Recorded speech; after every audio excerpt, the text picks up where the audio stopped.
What's up? Welcome back to the Metalhead Car Show. So a little while ago, I did a video on future classics. Cars I see being absolute classics in the future and things I see going way up in value due to that.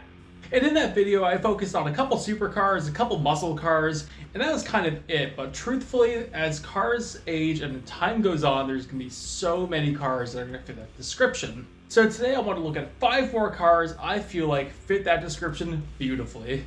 But before we get into the video, I just want to say this channel is rapidly approaching that 1,000 subscriber mark. So if you enjoy what you see, stick around. There's going to be a lot more like it coming up. But for now, let's get right into it. Starting off with my favorite car in the entire wide world, and that is the Lamborghini Murcielago LP670 SV.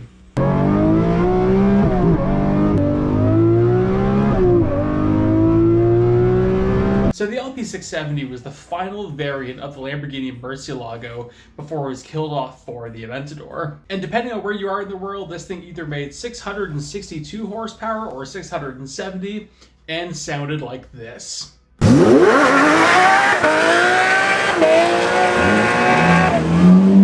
I've always loved these cars because I thought they were just so absolutely outrageous looking. It also sounded incredible, as you just heard. It also ends up being one of the rarest Lamborghinis on the planet. When Lamborghini made this, they intended on making 350 SV Murcielagos, but due to a global recession just hit and Lamborghini wasn't quite as hot then as they are now, they didn't hit those numbers. Now, VinWiki and We Are Curated has spent a lot of time tracking down Murcielagos and figuring out exactly how many actually exist.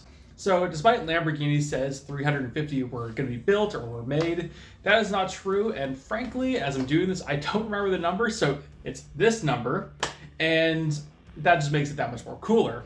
On top of that, this thing was actually offered a manual transmission, which not that many people know about because so few were made, they are impossible to find. I remember We Are Curated looking for one of these things and offering $2 million for one.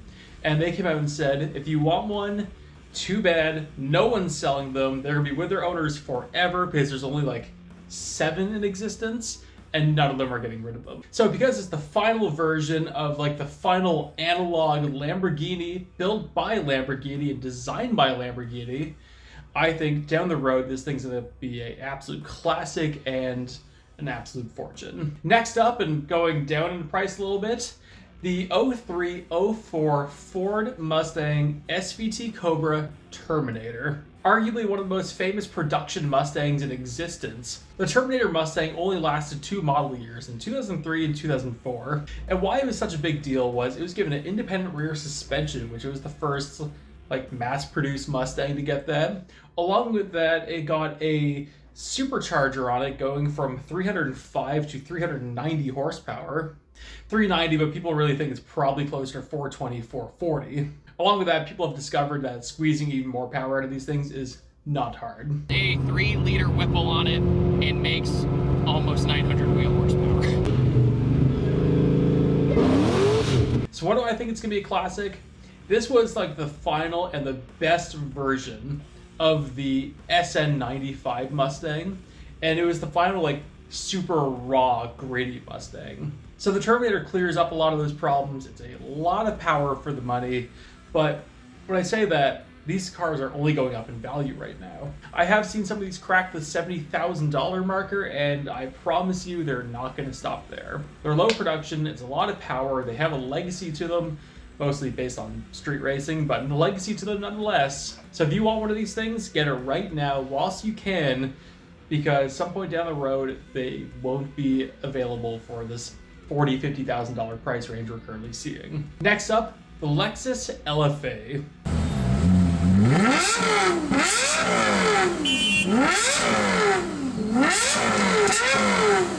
That's be a weird one to throw in. It's kind of like the Terminator. It already has this legend status to it, and they're already going up in price. They're actually now getting so expensive that Lexus actually sold the LFA at what they're currently going for. They would have actually made money on them. Now the LFA is currently going for between $800,000 to $1 million right now. So how can I say it's a future classic? Well, frankly, I think it's already kind of there.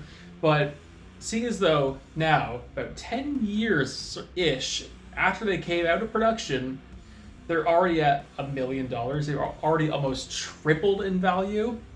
They're not done. With such a cool legacy to it and kind of this lore behind them towards their development time and how insane the engine is and how fast they rev and just how good of a sports car they are, this thing's not done. Now, I don't think it's ever going to have like McLaren F1 status where we're going to see these things like $25 million, but I think we are going to get to a point where the LFA can't be found for under $1 million. So if you're like one of the 1% watching this video who can afford one, go get one while you can.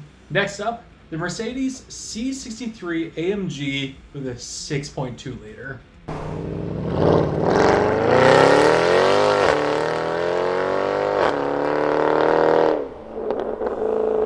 Now, 5 years ago, if you were to ask me like my top 5 couple dream cars that are actually affordable, this would be in it. You used to be able to get these things for like 25 grand because the 6.2 liter AMG engine has a head bolt issue which can't detonate the engine. But a lot of people discovered that if you just have $5,000 prepared whenever you buy any of these 6.2 cars, you have brand new head gaskets, you have brand new head bolts, the head bolt issues dealt with, and you have a awesome car. Now, the C63 in particular was kind of Mercedes' muscle car at the time, not like the economy sedan they're currently selling. It was rear-wheel drive, made 450 horsepower. It sounded incredible.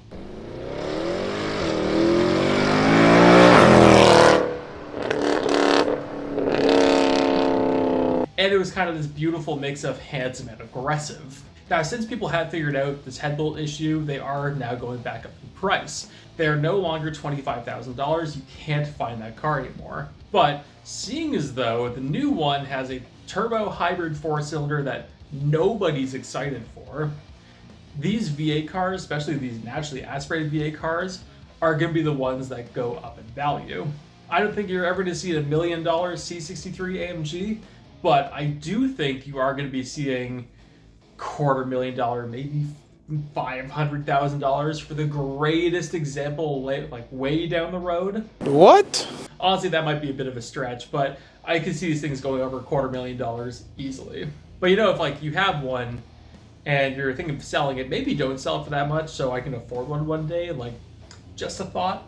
Nonetheless, I think these things are going to be an absolute classic, and if you have one, hold on to it, but drive it and enjoy it. Don't let that thing just rot away in your garage.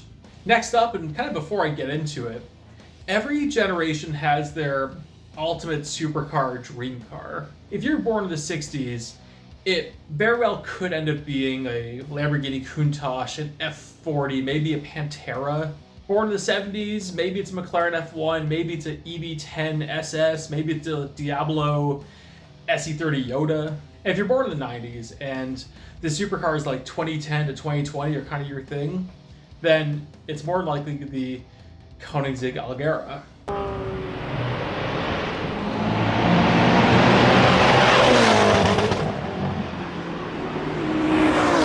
The Algera is Koenigsegg's masterpiece.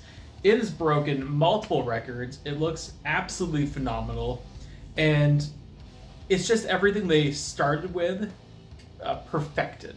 And it's everything they started doing with the CC concept, the CC8S, CCR, CCX, perfected. With no hybrid assistance, it's made over 1,300 horsepower. It's cracked damn nearly 280 miles per hour, and it's still a car you can go use in every state and almost everywhere in the world that runs perfect. I think with its insane styling and the coolest doors in the goddamn world, and that outrageous performance, and with the absolute madman of Christian von Koenigsegg doing everything to this obsessive, perfectionist manner, these things are going to be one of the all-time great supercars long-term, and stealing this directly from the Stradman, who owns one now.